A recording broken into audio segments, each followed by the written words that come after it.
The one message is if there's something you don't know or somebody you need to be in touch with, reach out to anybody in the industry, especially NAEC. We're here. We want to help everyone if we can. And if we don't have an answer, we would like to try and put you in touch with somebody that you could get the answer from. And again, that would be my message is be safe out there. There's no question not worth asking.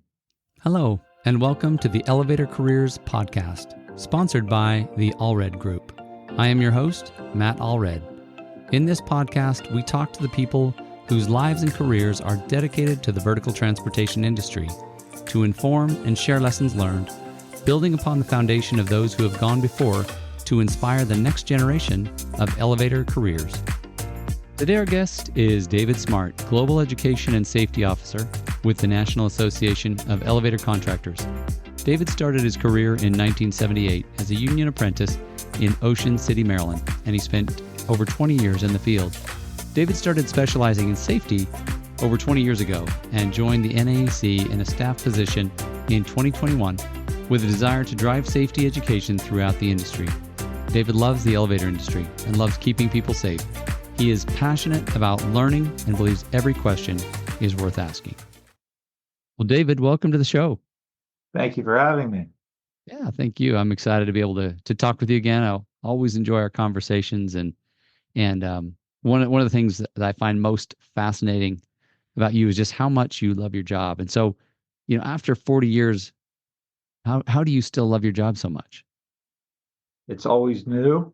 It's the people. It's just been a great industry. How do you not like something that in an industry where you have competitors that come together to try and help each other? I don't think you see that in any other industry out there at all. Yeah.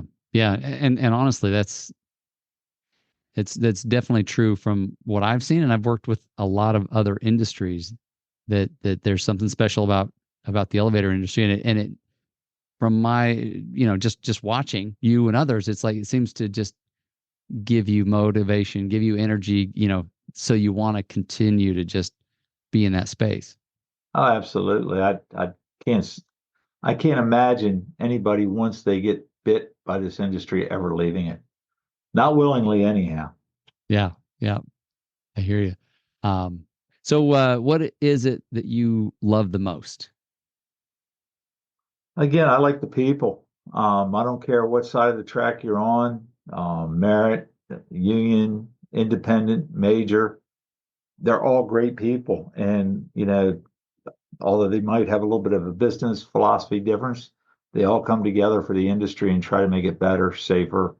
Right. It's just so many people that have been involved in it. That you've got Pete Meeks that gave me the opportunity to be able to learn to do what I do now for the last 22 years, getting into the safety component, the training component, and allowing me to volunteer with NAEC on their committees and being on the board with NAEC. Then taking all this to NAEC when I finally retired from Pete and helping them and helping all the smaller independent shops and whether union or non-union, because they just don't have the resources that NAEC is putting it together, trying to help with safety, having a voice for them on different committees, whether it be ASME for the code committees or the OSHA Alliance, or, just building technical courses for the Certified Elevator Technician program or the Accessibility Technician program. Awesome. It's just all challenging and fun. And I enjoy the heck out of it. And I enjoy all the volunteers and staff and other organizations such as NEEP, and, Workers Preservation Fund, DESA. I could keep going with them there. Sure. Again, we're competitors, but we all come together to try and help each other with safety. What it sounds like is work for you is more play than work. It sounds like you loving it so much that it's like it. Well, I'm kind of selfish, the networking is a very important part of it all. But I learn every time I network. So that's the selfish part. I always get something, but I always try to give something back too. Nice.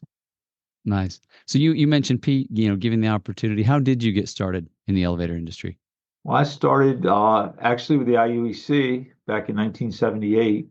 Okay. I worked for a small independent called Vic, very short time, Vic's Elevator, and then I went on to Armor, and then I stayed with Armor when they became part of Kone, and then Kone bought Montgomery, and that's when I had left. I was with 21 years, the IUEC out of Local 7 out of Baltimore.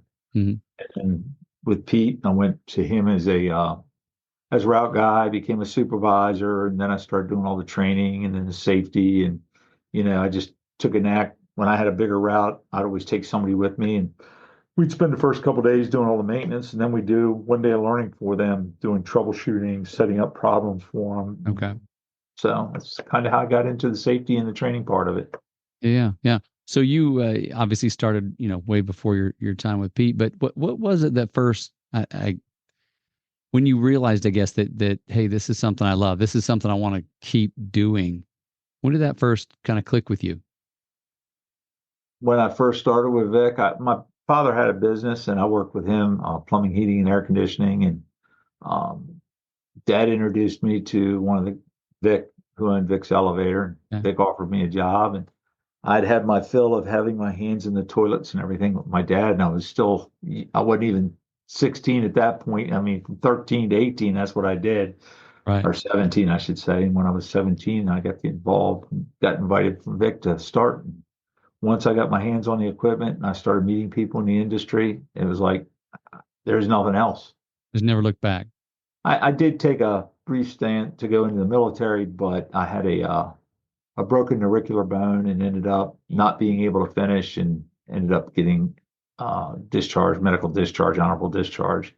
Went right back to the elevator. Didn't go to any place else. Right.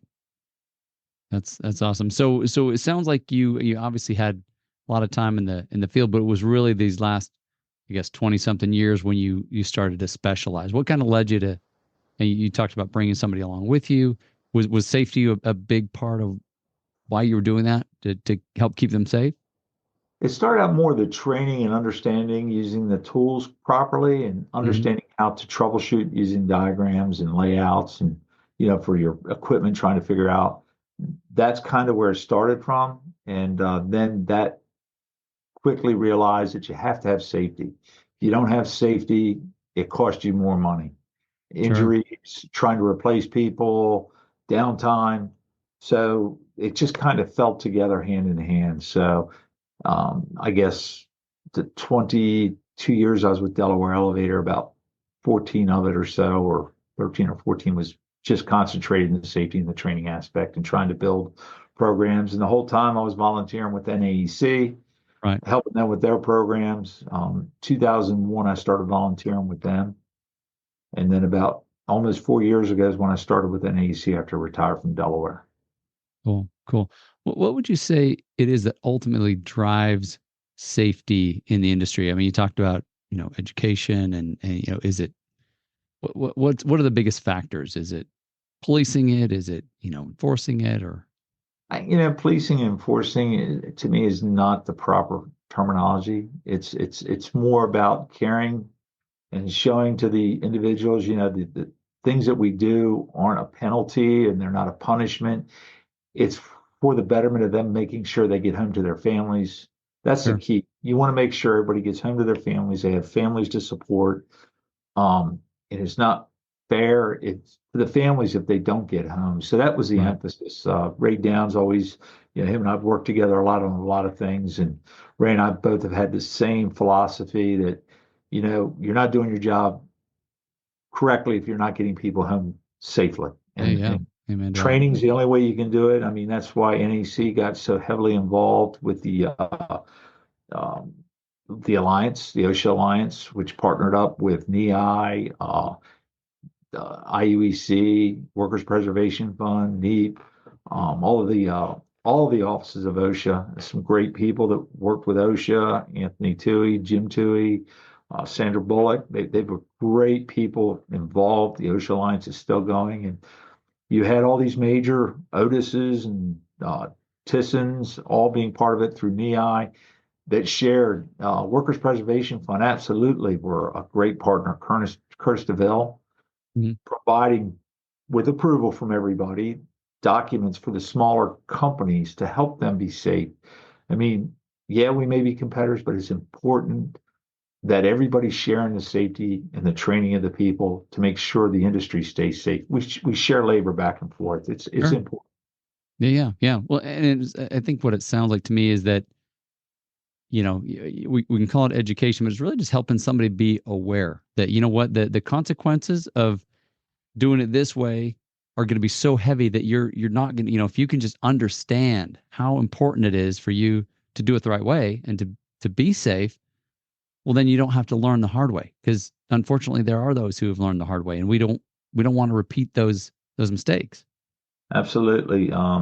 We learn, OSHA has always been referenced as, we learn from the blood of others, and we Mm, don't want the same thing to happen to other people. So we try to take those and, I know we try to promote, NAEC tries to promote, NEI, NEEP, all of them, Workers' Preservation Fund, everybody tries to share all those experiences to try and get the word out. We want to be safe. We want to be a great industry. We already have great industry. We just want sure.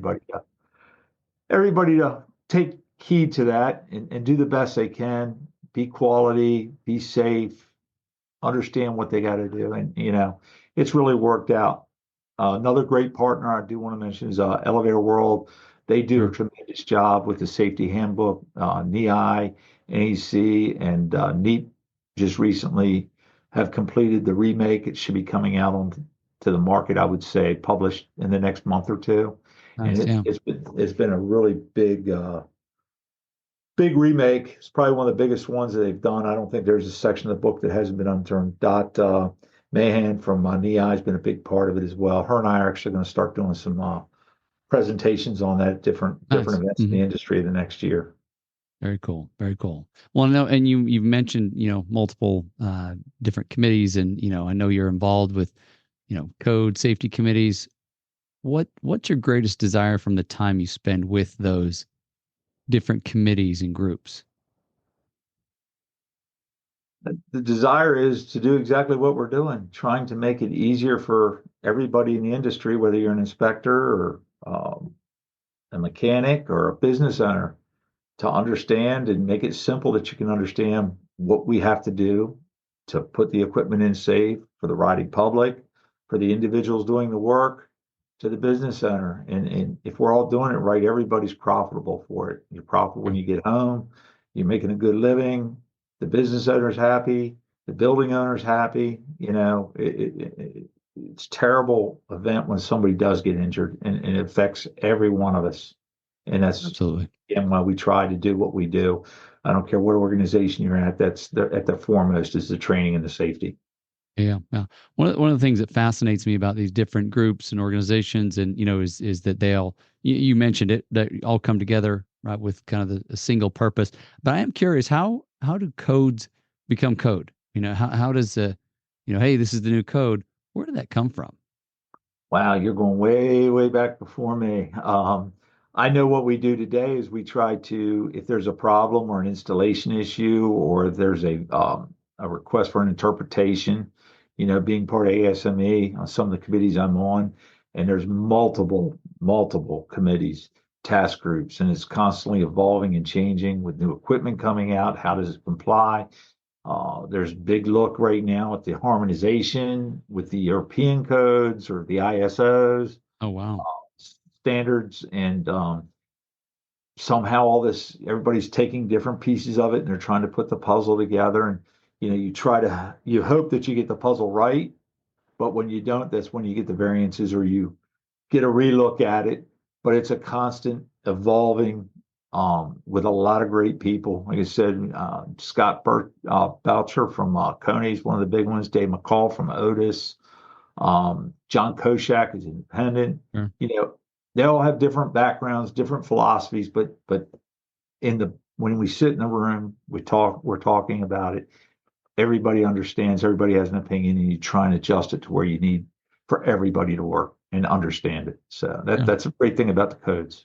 Yeah, no, it's really neat and encouraging to hear that there's harmonization, even internationally, or at least attempts to. Because I imagine, when you say way behind, before me, that there's just a lot of organic, a lot of tradition, a lot of, hey, this is how we do it. It's there's just so much that has changed. Like you say, it's just kind of grown up over the years, and here's how we do it now.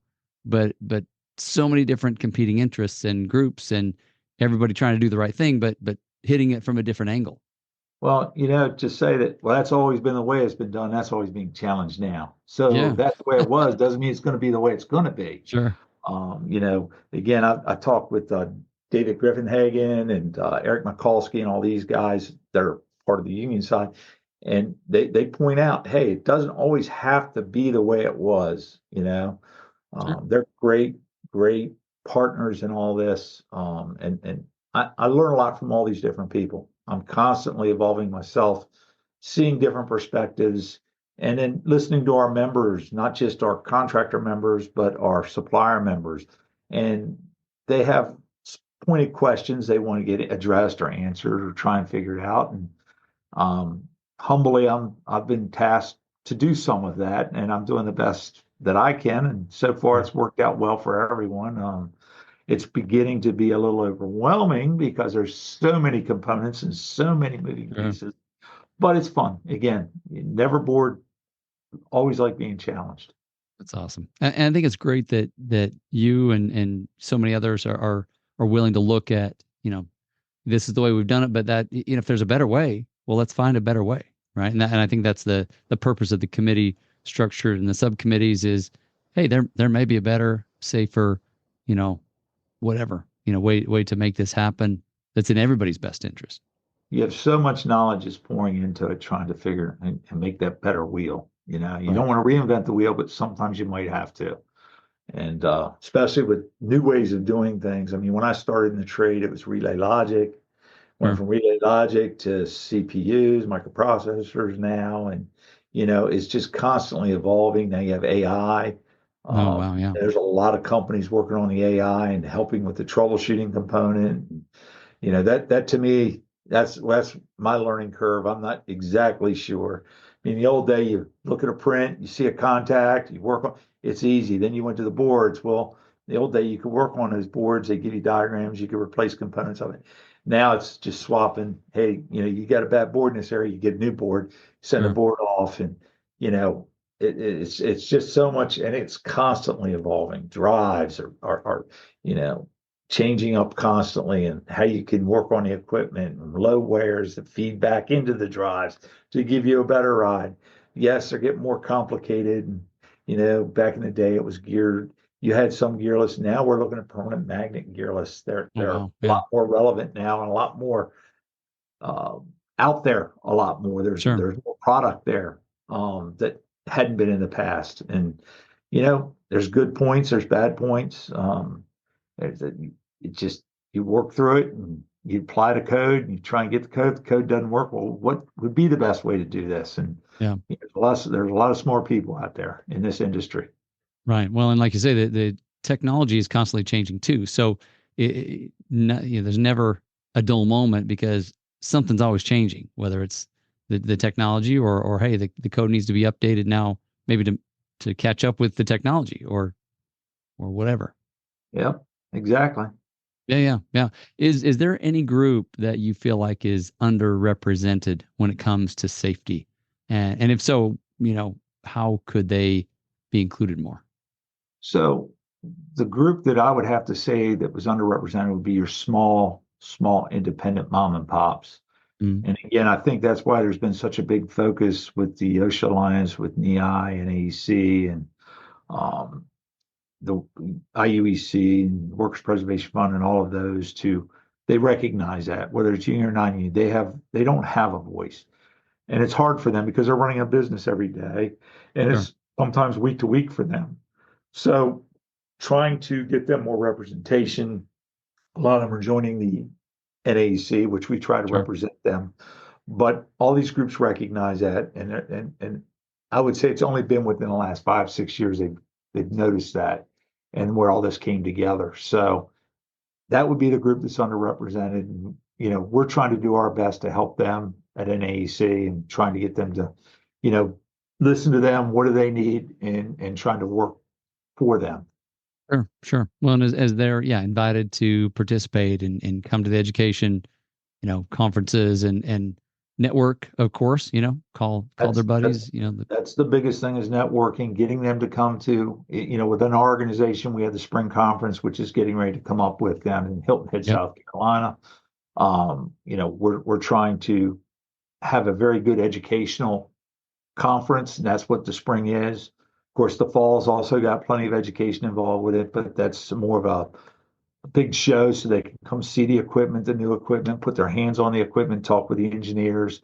It's great for the mechanics for the smaller shops and the bigger shops to come to these because they get to meet, network, and build that personal relationship. So they know the guy at the other end of the phone. So that's a big part of what NAEC tries to do is bring everybody together and network and, put that personal touch to it. Yeah. Yeah. And I've heard from so many people just how valuable that is, whether it's, learning about safety or even learn how to troubleshoot different machines. If they know there's somebody out there they can call. And I do think that's a big part of what makes the industry special is just that people are willing to take a call and to help out. They are. I've never heard of anybody refusing to help somebody. I don't care what Yeah. side of the aisle. They're there to help. Yeah. Which is awesome. So Dave, we're about out of time, but I guess the last question I want to ask you is what is one message that you would like to give to the industry and to our listeners? The one message is if there's something you don't know or somebody you need to be in touch with, reach out to anybody in the industry, especially NAEC. We're here. We want to help everyone if we can. And if we don't have an answer, we would like to try and put you in touch with somebody that you could get the answer from. And again, that would be my message is be safe out there. There's no question not worth asking. I love that. Love that. That's perfect. Dave, thank you so much for being with me today. I've enjoyed it as always. Thank you. I appreciate it too. It's been awesome. Thanks. Thank you for listening to the Elevator Careers Podcast, sponsored by the Allred Group, a leader in elevator industry recruiting. Please visit our YouTube channel at Elevator Careers or check us out online at elevatorcareers.net. Please like and subscribe, and until next time, stay safe.